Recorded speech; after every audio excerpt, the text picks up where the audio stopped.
children. Today we are going to learn the first chapter. It is a poem. You can hear the flowers sing. It's a poem written by Jim Yearman. So the first stanza is, when you walk in silence in the morning, you hear the wind whisper to the trees, as the syncopation of the crickets floats upon the breeze. So, the poet is saying, when you walk in the silence of the morning, in the morning,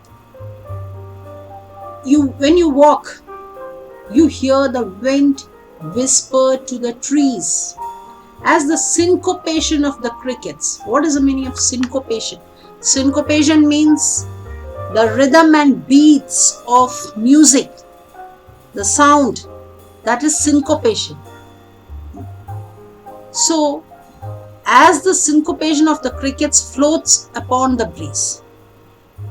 यहाँ कवि बोल रहा है, जब सुबह जब सब silence रहता है, साइलेंस में क्या होता है, ह्यूमन एक्टिविटी कम है, ऑलमोस्ट नील है, उस समय में सब साइलेंस में है, सिर्फ प्रकृति का जो आवाज होता है वही सुनाई देता है. वो साइलेंस में बर्ड्स का आवाज, क्रिकेट का मीनिंग है एक छोटा सा कीड़ा है, वो कीड़ा का जो आवाज बहुत सुंदर है, उसको जो रिदम, बीट्स, उसका साउंड, ये सब बहुत ब्यूटीफुल है. वो साइलेंस में सुनने में वो एकदम फ्लोट्स अपॉन द ब्रीज. जो क्रिकेट का जो आवाज, जो साउंड, जो म्यूजिक, जो क्रिकेट, जो इंसेक्ट, उसका जो आवाज, बहुत ब्यूटीफुल जो साउंड है, वो फ्लोट्स अपॉन द ब्रीज. वो हवा में उड़ता है, हवा में मिलके हवा का साथ सुनाई देता है. You can hear it with the breeze. It floats upon the breeze. So in the first stanza, the poet is saying, see, in the morning, when you are walking in the silence, you can hear the wind whisper to the trees. Yeah, wind is whispering. It is a personification. The poetic device personification is used. How does the wind whisper? Whisper means you say very softly. When you speak very softly, you whisper. So here, the wind is whispering to the trees. Wind धीरे से tree का कान में whisper कर रहा है. Means it is the sound. Here, the poet is using a poetic device, that is personification. He is saying, you hear the wind whisper to the trees. You hear the wind. Wind का जो आवाज, wind जो trees को धीरे से wind कान में बोल रहा है, trees को बोल रहा है. As the syncopation of the crickets, syncopation cricket का जो music, बोलो का जो आवाज बहुत सुंदर कवि को लग रहा है. That's why he is saying he has used syncopation of the crickets. Crickets का जो आवाज है वो एक beautiful voice, sorry, not voice, it's the beautiful sound, rhythm, वो सुनाई दे रहा है पूरा हवा में. It floats upon the breeze. So that is the first stanza. Hope you understood. Then next we will go to the second stanza. Soon the nightingale, the blackbird, the owl, and the chickadee begin to sing as if rehearsed their morning melody. So ये silence में जब चलता है, silence में चल रहा है कवि. So कवि बोल रहा है, जब ये साइलेंस में जब चलता है, he could hear the nature's sound. He could hear the bird, nightingale. Nightingale is a bird which sings beautifully. Nightingale का जो sound है वो बहुत सुंदर है सुनने में, इसलिए हम लोग बोलता है nightingale sings beautifully. So वो nightingale, वो bird का जो आवाज, the black bird, वो भी एक पक्षी का नाम है, उसका sound भी बहुत beautiful है. The owl, आउल का आवाज, and the chickadee. Chickadee is a small mouse found in North America. Chickadee एक माउस, वो माउस सबका आवाज. कहने का मतलब है सुबह जब उठता है वो साइलेंस में, तब ह्यूमन एक्टिविटीज का साउंड कवि को नहीं सुनाई देता. उस समय में बहुत साइलेंट है.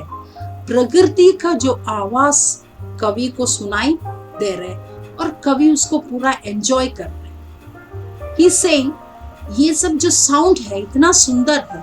So see what he is saying. Begin to sing as if rehearsed their morning melody. Soon the nightingale, the bird, the owl and the chickadee. So ये सब पक्षी का जो आवाज है इतना सुंदर हमको सुनाई देता है, वैसा लग रहा है वो लोग रिहर्सल करके एकदम गा रहा है. क्योंकि वो लोग का जो आवाज है, वो लोग को जो म्यूजिक है वो एकदम परफेक्ट है. परफेक्ट होने के लिए हम लोग को रिहर्सल करना पड़ता है. कुछ भी गाना हम लोग परफेक्टली कब गाता है, जब हम लोग रिहर्सल करते हैं. So that is what he is saying here. See, begin to sing as if rehearsed. क्या रिहर्सल किया? रिहर्सल मतलब प्रैक्टिस करना. सो यहाँ कवि बोल रहे ये nightingale, the black bird, the owl, the chickadee, ये लोग सब को जो आवाज इतना परफेक्टली, वो लोग का जो आवाज है बहुत सुंदर है. क्योंकि लगता है ये लोग रिहर्सल करके फिर गा रहे. So that is the second stanza. Now we will go to the third stanza.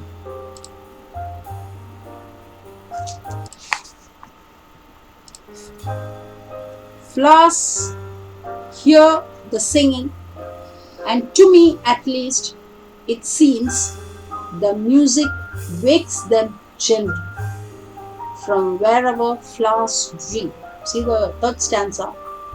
Flowers hear the singing. He is saying ये सब जो म्यूजिक है, जो साइलेंस, ये जो मॉर्निंग का जो साइलेंस में कितना था, जो नेचर का जो आवाज है, वो नेचर का जो आवाज जो है, वो आवाज सुन के फ्लावर्स हियर द सिंगिंग. ये आवाज कौन सुनता है? फ्लावर्स, फूल. फूल सुनता है. Flowers hear the singing, and to me at least it seems. कवि बोल रहे हैं, हमको वैसा फील हो रहा है. कवि को एटलीस्ट कवि बोल रहे हैं, हमको ये फील हो रहा है, the music wakes them gently from wherever flowers dream. So कवि ये बोल रहा है, हमको यही लग रहा है, जो ये सब जो सिंगिंग, जो ब्यूटीफुल आवाज सुन के फूल, सोया हुआ फूल अपना सपने से जग जाता है. The music wakes them gently. Music वो लोग को gently उठाता है, धीरे से उठाता है. From wherever flowers dream. That means when they are sleeping, they are in some beautiful dream. फूल सोया हुआ है, वो नींद से ब्यूटीफुल आवाज, ब्यूटीफुल म्यूजिक सुन के फूल जग जाता है. और ये फूल को कौन जगाता है? यही सब म्यूजिक नाइटिंगेल का, ब्लैक बर्ड का, चिकडी का, क्रिकेट्स का, ये लोग का आवाज सुन के फूल धीरे धीरे अपना नींद से, अपना सपना से जग जाता है. wakes them gently. Waking means getting up from the sleep. So flowers hear the singing. That is the third stanza. Flowers hear the singing, and to me at least it seems the music wakes them gently from wherever flowers dream. Now we will come to the last stanza. Perhaps that's why throughout the year, कवि इसलिए बोल रहे हैं, इसलिए perhaps शायद, that's why throughout the year and primarily in spring. Primarily means mainly.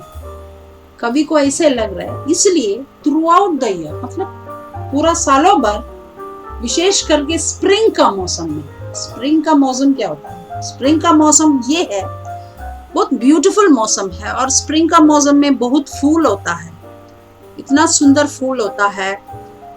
इसलिए कवि बोल रहा है primarily in spring. Primarily means mainly. Mainly spring मौसम में if you listen to them closely, तुम ध्यान से फूल के पास जाके सुनेगा तो you can hear the flowers sing. So कवि बोल रहे ध्यान से तुम लोग सुनेगा, एकदम स्प्रिंग, विशेष करके स्प्रिंग का मौसम में तुम लोग एकदम फ्लावर्स का, फूल का नजदीक जाके सुनने का कोशिश करेगा तो तुमको सुनाई देगा फूल गाते हुए। If you listen to them closely, you can hear the flowers sing. That is the last stanza. Perhaps, let me read that stanza once more. Perhaps that's why throughout the year means pura salo bhar, and primarily in spring means wishes spring मौसम में if you listen to them closely, तुम लोग बहुत नजदीक से फूल को सुनेगा, you can hear the flowers sing, फूल भी गाता है, that is what he feels. So this is the poem written by Jim Yeoman. I hope you have understood this poem. Thank you.